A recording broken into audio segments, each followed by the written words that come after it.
మొట్టమొదటిసారిగా శ్రీరాశ్రీ లిరిసిస్ట్ మా తమ్ముడి గురించి మాట్లాడుతుందిగా కోరుతున్నాను.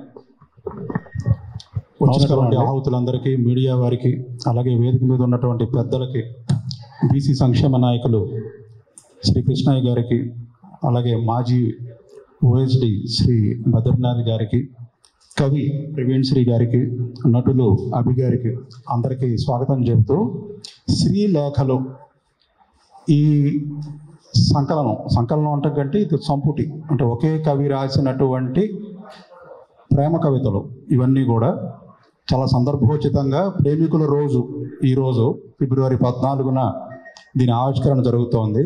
ఇది ఒక ఔచిత్యం. మరొక ఔచిత్యం ఏంటంటే ఈరోజు వ్యాలంటైన్స్ డే ఒకటే కాకుండా వసంత పంచమి కూడా. వసంత పంచమి సరస్వతీదేవికి సంబంధించినటువంటి ఒక ముఖ్యమైన రోజు కాబట్టి కవిత్వానికి సరస్వతీదేవికి ఉన్నటువంటి ఆ సంబంధం కూడా ఈరోజు కవి మీద ఒక ఆశీర్వాదంగా కురిగిపోతుందని చెప్పని నేను అనుకుంటున్నాను. ఈ పుస్తకం దాదాపుగా ఒక 80-90 దాకా కవితలు ఉన్నాయి ఇందులో. ఇవన్నీ చదివి దీని మీద ఒక ముద్దు మాట రాయమన్నారు. నేను క్లుప్తంగా ఒకటే పేజీలో ఉంది. అసలు ఈ పుస్తకం ఏమిటి, ఈ కవి యొక్క ఆలోచన ఏమిటి, ఇందులో ఉన్నది ఏమిటి, నాకు అనిపించింది ఏమిటి, ఇవన్నీ కూడా ఇది నేను చదివేస్తే నా ప్రసంగం అయిపోయినట్టే. ఒకటే పేజీ. ఆధునిక వచన కవిత్వం నియమాలకి లొంగదు, ఛందస్సుకి అందదు, వ్యాకరణానికి తలవంచదు, అది కట్టలు తెంచుకుని ప్రవహించే వరద లాంటిది. నీరు పల్ల మెరుగు అన్నట్లు కవి భావుకత మనసు ఎటు వంగితే అటు ప్రవహిస్తుంది. ఎంచుకున్న రసం ఏదైనా, తలచుకున్న అంశం ఏదైనా పదాలు అటు పరిగెడతాయి. శ్రీలేఖలు ఒక ప్రణయ కవితా గుచ్ఛం. ప్రేమ విరహం ఇందులో ప్రధానంగా గుబాళించే పుష్పాలు. నేను కవిని, నా ప్రియురాలిచే మేలుకొల్పబడిన ప్రేమ కవిని అని ఒక కవిత ప్రారంభంలో తన ఉనికిని చెప్పుకున్నాడు కవి ప్రవీణ్ శ్రీ.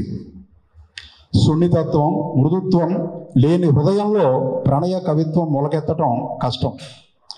యావత్ ప్రకృతిలో ఒక్క స్త్రీ అందం, ఆమెతో బంధం మనసుని అధికంగా తాకినప్పుడే ఇలా 10ల కొద్దీ 100ల కొద్దీ ప్రణయ కవితలు రాయడం జరుగుతుంది. ప్రాచీన కాలం నుంచి నేటి వరకు కవులకి ప్రధానమైన కవితా వస్తువు స్త్రీ. అయితే భావ వ్యక్తీకరణకి కవి నుంచి సహజంగా పారే భాష ఆయా కవులకి ప్రత్యేక గుర్తింపుని తెచ్చిపెడుతుంది. ప్రవీణ్ శ్రీలో ఉన్నటువంటి భాష ఒక్కసారి చూడండి ఎలా ఉందో. ఆ లావణ్య రాశి భంగిమలు సుందర మందార సింధూర పుష్ప ధారాపాతాలేమో, గంగా యమున సరస్వతి జరుల అపురూప సంగమ సౌందర్యాలేమో లాంటి సమాసభూయిష్టమైన భాషతో పాటు ఆమె ఎర్ర బొగ్గల పసిడి కాంతులు నన్ను శాసించను అంటూ పొడి మాటలతో కవి మనసుకి అక్షర రూపం కావచ్చు, దిశానిర్దేశం లేని ఒకానొక సందిగ్ధావస్థను అక్షరబద్ధం చేసిన పొడి మాటలు కూడా కావచ్చు, నిరాశ నిస్పృహతో కూడిన భావోద్వేగం కావచ్చు, నేర్చుకోవడానికి ఏమీ లేనిది కావచ్చు, ఆలోచింపజేసేదే కాకపోవచ్చు. అలా ఉన్నది కూడా స్వచ్ఛమైన కవిత్వమే.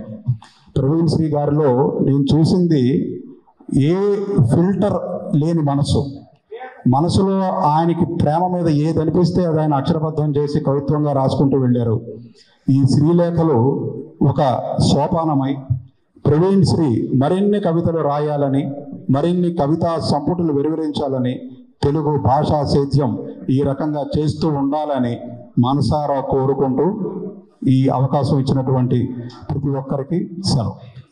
మొదటిగా ఆర్ కృష్ణయ్య గారు రాజ్యసభ ఎంపీ గారు చాలా బిజీ ఉన్నా కానీ మన బుక్ రిలీజ్ కోసం వచ్చారు, ఆవిష్కరణ కోసము.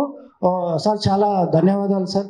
ఎంతో బిజీ ఉన్నా మీ షెడ్యూల్ చూసుకొని మా బ్రదర్ ప్రవీణ్ కుమార్ శ్రీలేఖలు బుక్ ఓపెనింగ్కి వచ్చారు ఆవిష్కరణకి. 2 విషయాలు మాట్లాడాల్సిందిగా కోరుతున్నాను. కవిత్వము పూర్వకాలం నుంచి బొమ్మల పోతన, ఆది కవి నన్నయ్య, అప్పటి నుంచి కూడా చూస్తున్నాము. కవిత్వము సమాజాన్ని అత్యంత ప్రభావితం చేసేటటువంటి గొప్ప ఆయుధం. బట్టి 2 సాహిత్యకారులు, రచయితలు అందరూ తమ శక్తియుక్తులను ఎప్పటికప్పుడు సమాజంలో మార్పులు, అభివృద్ధిని, ఇన్నోవేటివ్ సృజనాత్మకమైన ఐడియాలతోటి సమాజాన్ని దిక్సూచిగా పనిచేయాలని చెప్పి నేను ఆశిస్తున్నా. ఎందుకంటే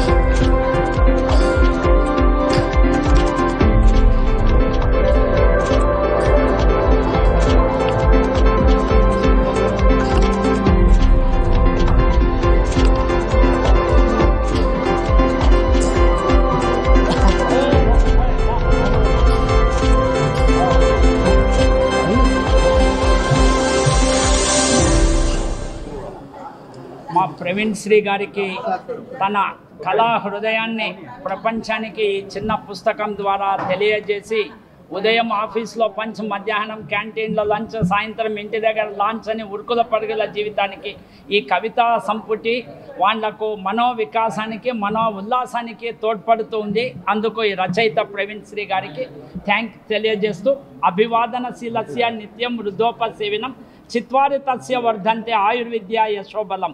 the great man Praveen Sri గారు. అందరికీ నమస్కారం అండి. ప్రవీణ్ శ్రీ గారు రైట్ సార్. ఈయన చూస్తానికి చాలా సైలెంట్గా నార్మల్ పర్సన్ ఉన్నా కానీ ఈయనలో మహాశక్తివంతులు ఉన్నారు. ఎందుకంటే నేను 370 సినిమాల వరకు నేను యాక్షన్ ఫైటర్గా అండ్ కొరియోగ్రాఫ్ చేశాను. సో మేము అన్ని కాళ్ళు చేతులతో ఫైట్ చేస్తే సార్ మాత్రం కలంతో పెద్ద యుద్ధాన్ని చేశారు. ఫిబ్రవరి 14 ఈరోజు లవర్స్ డే రోజు నాడుగా ఈ బుక్ ఆవిష్కరణకి పిలిచినందుకు నాకు చాలా సంతోషంగా ఉంది.